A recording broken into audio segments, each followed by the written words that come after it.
하나님의 말씀은 에베소서 5장 1절에서 21절까지의 말씀입니다. 제가 가진 성경 신약 성경 315쪽 전후에 있습니다. 에베소서 5장 1절에서 21절 신약 성경 315쪽 전후에 있습니다. 말씀 찾으시는 동안 광고 하나 드립니다. 금요 전도팀 모임이 금요일 1시 30분에 있습니다. 이제는 목요일에 모이지 않고 금요일에 모입니다. 기억하셔서 내일 또 발걸음을 하지 마시고 금요일 날 오셔서 함께 전도하는 시간을 가지시기를 바랍니다. 에베소서 5장 1절에서 21절 한 절씩 교독하시겠습니다. 그러므로 사랑을 받는 자녀같이 너희는 하나님을 본받는 자가 되고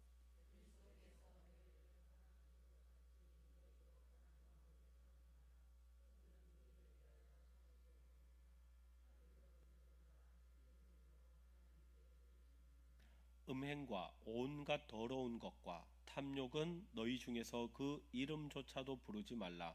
이는 성도에게 마땅한 바니라.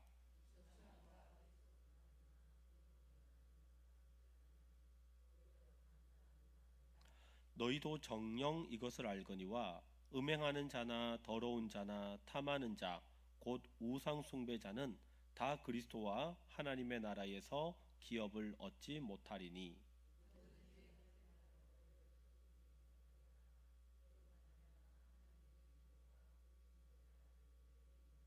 그러므로 그들과 함께 하는 자가 되지 말라.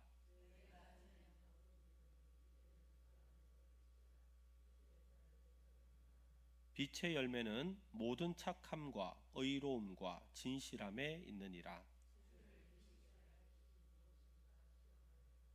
너희는 열매 없는 어둠의 일에 참여하지 말고 도리어 책망하라. 그러나 책망을 받는 모든 것은 빛으로 말미암아 드러나나니 드러나는 것마다 빛이니라.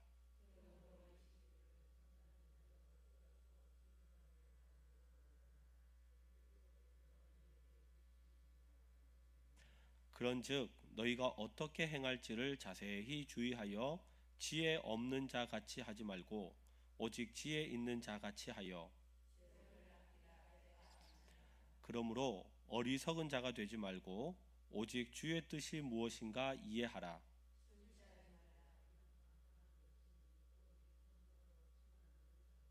시와 찬송과 신령한 노래들로 서로 화답하며 너희의 마음으로 주께 노래하며 찬송하며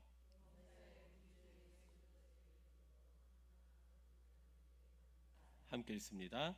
그리스도를 경외함으로 피차 복종하라. 아멘. 네, 오늘 우리에게 주시는 말씀을 가지고 빛의 자녀들처럼 행하십시오 라는 제목으로 말씀의 은혜 나누도록 하겠습니다. 앞뒤 좌우를 보면서 한번 인사할까요? 네, 잘 오셨습니다. 네, 네, 잘 오셨습니다. 계속해서 에베소서 말씀을 보고 있습니다. 지난주에는요, 우리가 입었던 옷은 더러운 옷이다. 더러운 옷은 어떻게 해야 된다고요?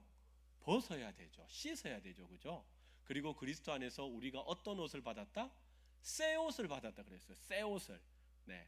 새 옷을 받았어요. 새 옷을 받았으니까 새 옷을 받은 자처럼 하나님의 자녀 된 자처럼 그렇게 행동해야 된다라는 것을 말씀을 했습니다. 여러분 오늘 수요 예배 때 올 때 새 옷을 입고 왔다고 생각해 보십시오. 그러면 여러분 오늘 교회 오면서도 어떻게 걸으시면서 다니시겠습니까? 막 이렇게 다니시겠습니까? 아니면 뭔가 튈까봐 조심조심하고 다니시겠습니까? 조심하지 않겠습니까? 그죠? 새 옷을 입었으면 혹여나 흙탕물 튈까봐 더러워질까봐 조심조심하는 것처럼 하나님의 백성도 동일하다는 거죠. 이제 우리가 어둠이 아니라 하나님의 자녀로 온전히 살아가려면 하나님 백성다운 모습이 우리 가운데 있어야 한다라는 것을 바울이 말씀합니다. 여러분 우리가 교회에서 보든지 아니면 동네에서 보든지 아이들을 본다고 생각해 보십시오. 알고 있는 아이들입니다. 교회에서도 있을 수 있고요. 딱 봤는데 아이를 볼 때 그럴 때가 있잖아요. 자는 한만 봐도 아빠 판박이다. 붕어빵이다 붕어빵. 어떻게 저렇게 저것하고 똑같노? 이렇게 이야기할 때가 있잖아요. 여러분 그게 자녀죠. 자녀의 정체성은 나도 모르는 가운데 은연중에 이미 아버지의 모습과 어머니의 모습이 내 마음 가운데, 내 상황 가운데, 내 언어 가운데, 내 행동 가운데 서려 있는 것입니다.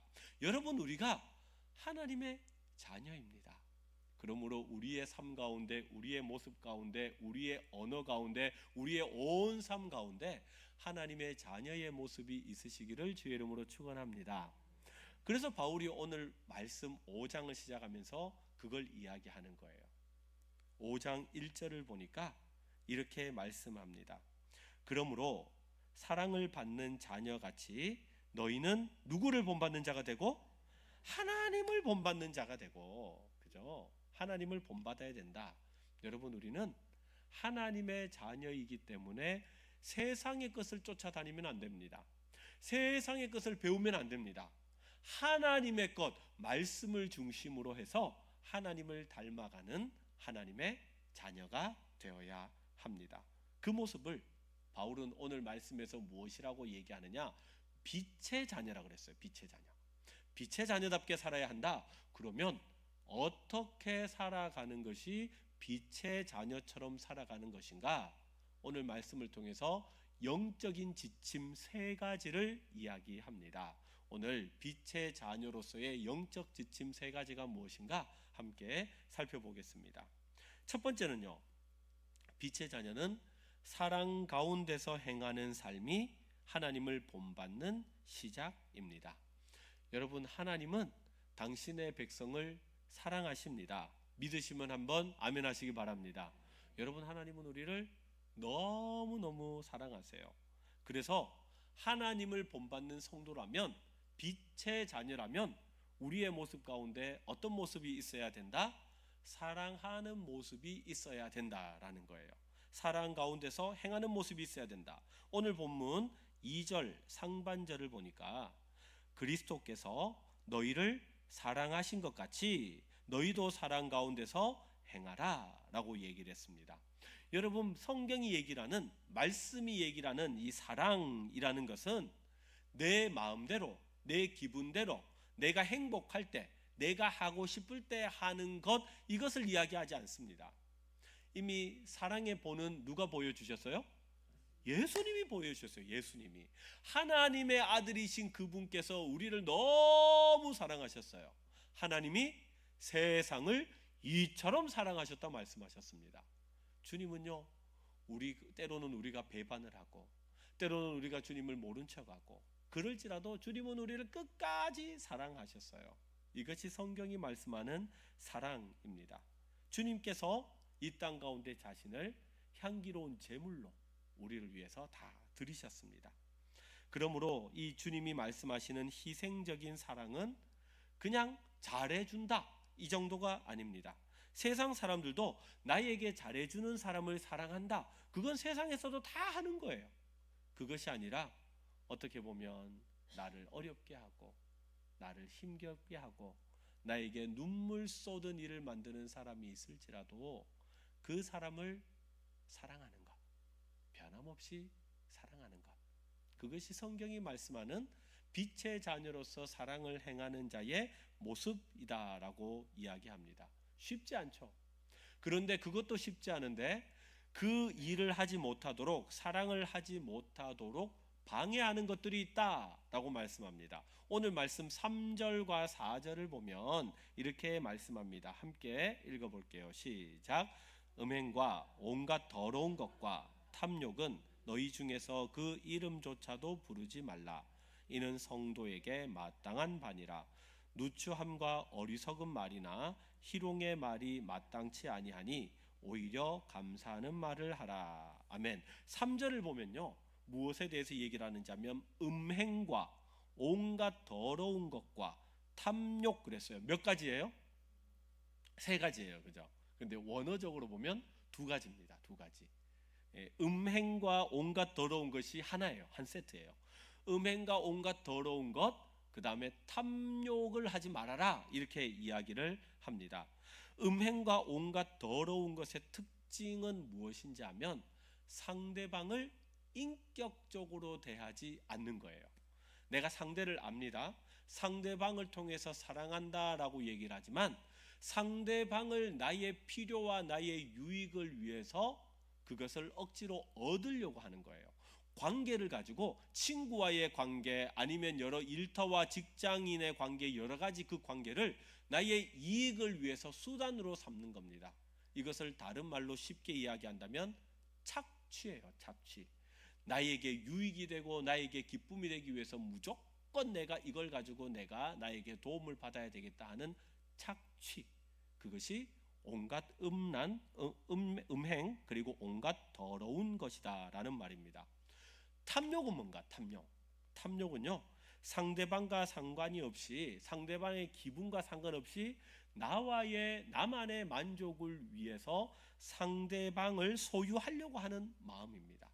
이것을 쉬운 말로 한다면 집착이라 할 수 있겠네요. 마치 스토킹하는 사람이 상대방은 나를 좋아하지 않는데 나 혼자 좋아해가지고 막 쫓아가고 전화번호 알려고 하고 얘기하려고 하고 자꾸 그런 마음을 가지려고 하는 집착과 같은 마음이 바로 이 탐욕이라는 겁니다. 여러분, 사랑은 그런 게 아니잖아요. 착취하려고 하는 거. 야, 너 알지? 너 나 알지? 우리 서로 모르는 사이 아니잖아. 우리 알잖아. 좋았잖아 하면서 착취하는 것. 집요하게 따라가가지고 집착하는 거. 여러분, 이거 사랑 아니잖아요. 사랑은 무엇입니까? 성경에서 말씀하는 사랑은 나의 만족과 나의 유익도 필요하겠지만 그러나 나를 비워서 상대방을 소중하게 여기는 것, 순수함으로 상대방을 생각하는 것, 그것이 성경이 말씀하는 빛의 자녀가 이루어야 하는 사랑이라고 말씀합니다. 그런데 대부분 이런 음행과 온갖 더러운 것 그리고 탐욕, 이런 것들은 무엇으로부터 드러나게 되는가? 그것이 성경에서 4절에 바울이 말한 거죠. 말을 조심하라 했습니다. 다시 한번 4절을 읽어볼게요. 시작.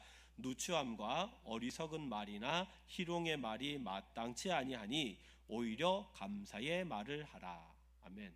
뭘 조심하라고요? 입 조심하라는 거예요. 말 조심하라는 거예요. 우리가 때로는 우스갯소리로 이야기하는 걸 수도 있습니다. 뒷담화를 친하다고 이야기할 수 있습니다.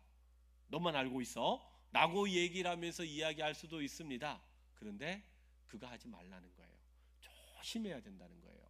왜냐하면 우리가 그렇게 우리의 입술로 말을 하기 시작하면 주께서 우리에게 주신 믿음의 영혼의 향기가 다 날아가 버리기 때문에 그렇습니다.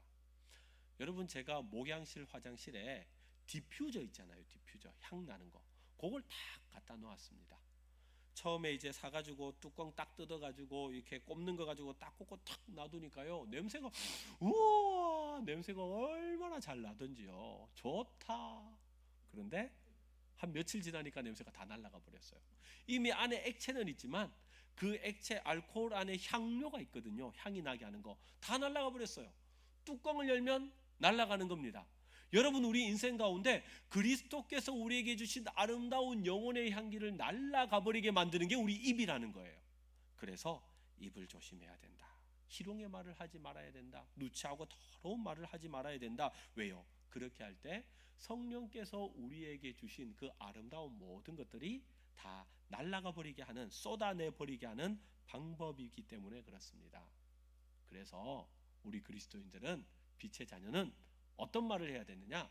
4절 중에서 제일 뒤쪽에 있는 하반절을 보니까 오히려 감사하는 말을 하라 그랬어요. 감사하는 말. 감사하는 말은 얼마든지 해도 부족하지 않습니다.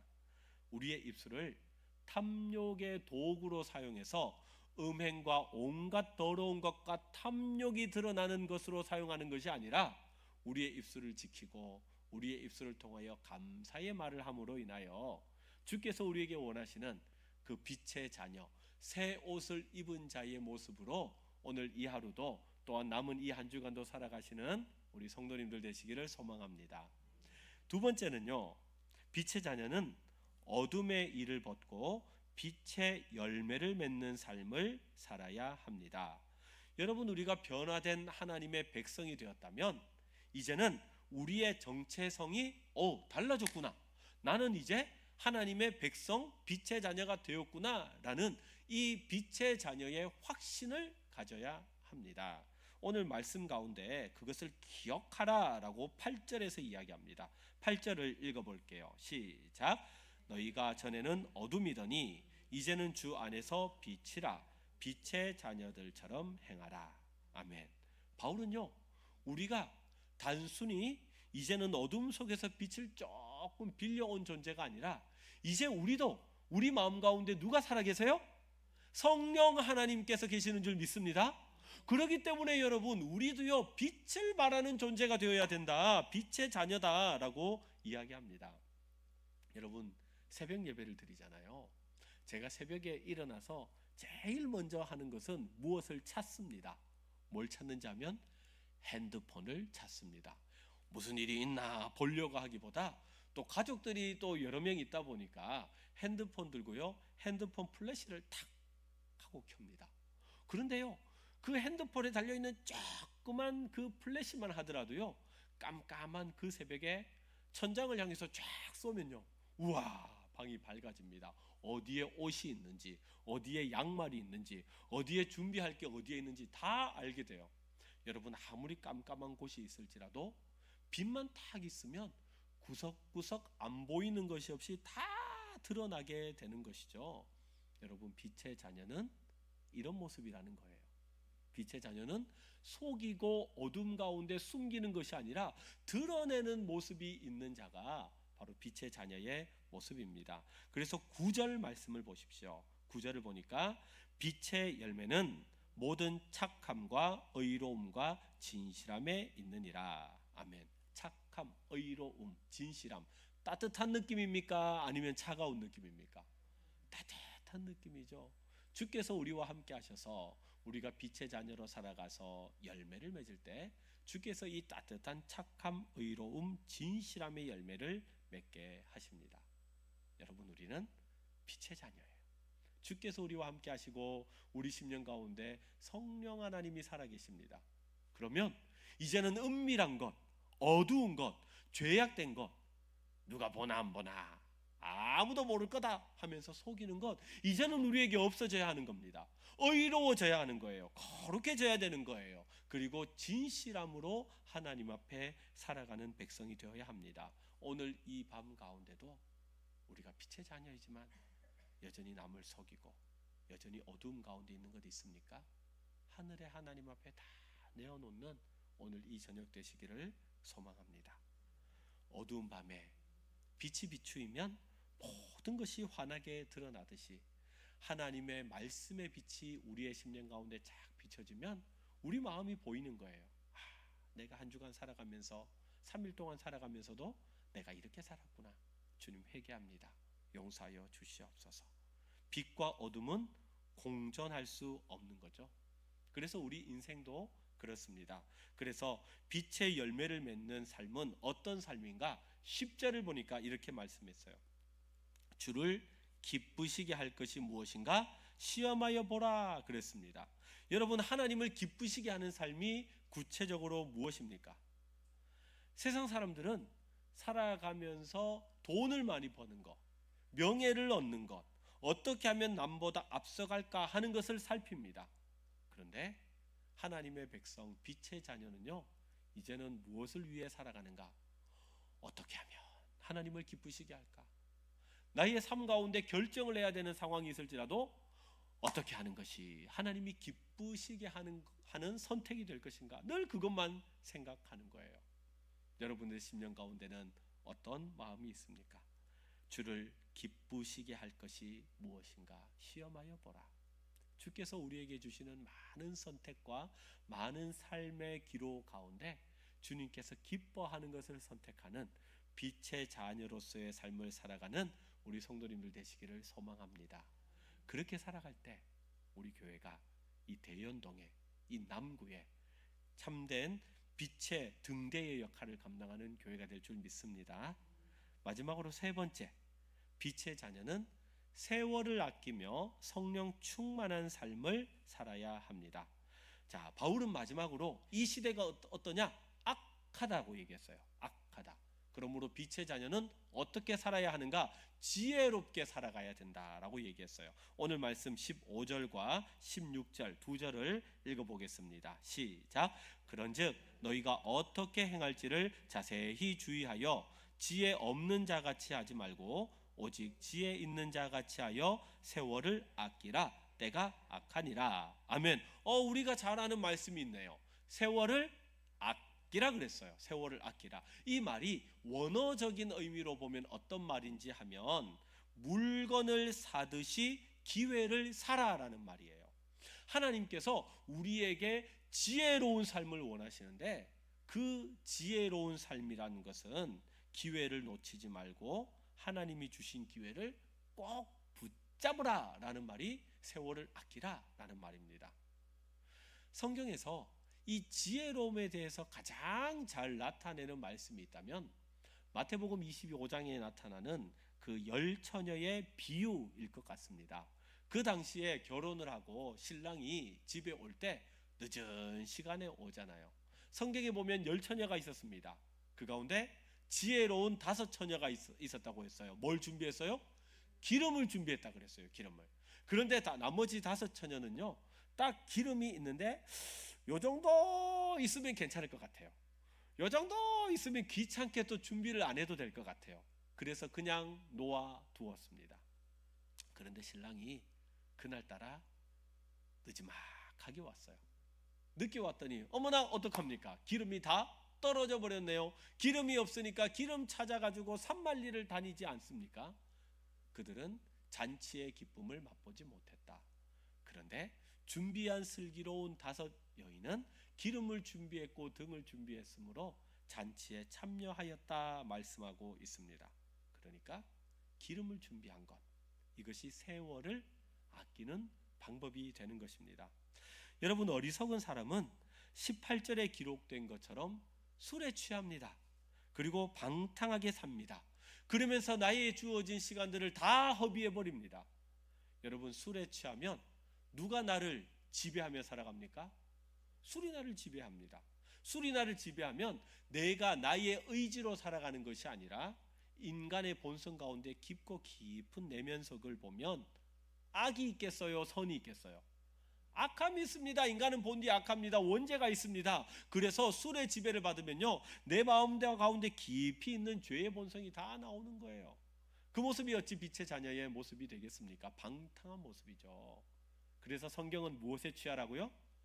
성령에 취하라, 성령 충만하라 라고 말씀하고 있습니다. 성령 충만함을 받으면 우리가 누구의 통치를 받아요? 하나님의 통치를 받는 거죠. 하나님의 통치를 받게 됩니다. 성령 충만한 성도는 오늘 말씀을 보면 소리가 난대요. 소리가 3가지 소리가 난다고 합니다. 어떤 소리인가? 19절을 보면 첫 번째로 찬송의 소리가 난다 그랬어요. 찬송의 소리가 마음으로 주님을 노래합니다. 두 번째 소리는요, 감사의 소리가 난다고 했습니다. 우리의 입술을 통하여서 감사를 쏟아놓게 됩니다. 세 번째는요, 순종의 소리가 나타난다고 했습니다. 그리스도를 경외함으로 피차 복종하는 소리가 납니다.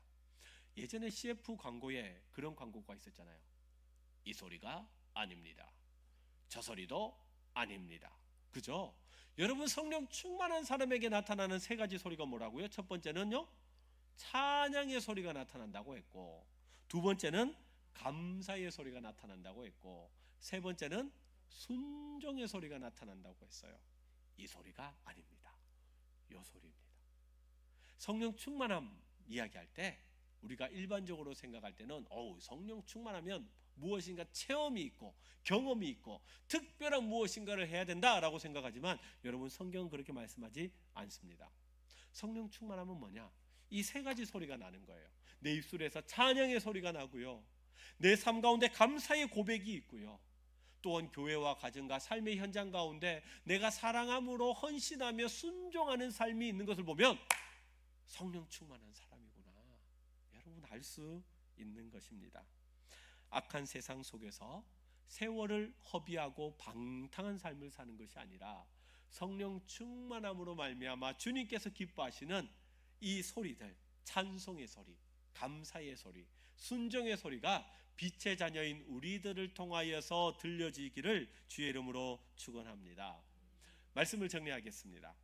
오늘 바울은요, 우리에게 분명한 삶의 방향, 빛의 자녀는 어떻게 살아가야 하는가에 대해서 말씀을 했습니다. 첫 번째는요, 그리스도께서 우리를 사랑하신 것 같이 사랑함으로 행하라 말씀했습니다. 두 번째는 빛의 자녀답게 모든 착함과 의로움과 진실함의 열매를 맺으라 말씀했습니다. 세 번째는요, 술 취하지 말고 오직 성령의 충만함을 받아서 찬송과 감사와 순종의 소리가 나타나야 된다 말씀했습니다. 여러분, 우리는 하나님의 사랑받는 자녀입니다. 우리는 이미 새 옷을 입었습니다. 새 옷을 입었으면 새 옷에 걸맞는 하나님 자녀의 모습이 우리 가운데 나타나므로 우리가 어디에 있든지 공동체의 유익이 되고 빛의 열매를 맺음으로 인하여서 이 땅 가운데 오직 소망이 되시는 예수 그리스도의 이름이 우리를 통하여서 드러나므로 우리가 이 지역 가운데, 주위 가운데, 삶의 현장 가운데 주의 증인의 삶을 감당하는 우리 모든 대동교회 성도님들 되시기를 주의 이름으로 축원합니다. 이 시간에 우리 함께 말씀을 생각하며 찬양하겠습니다. 내가 매일 기쁘게, 우리 함께 찬송으로 하나님께 영광 돌립니다.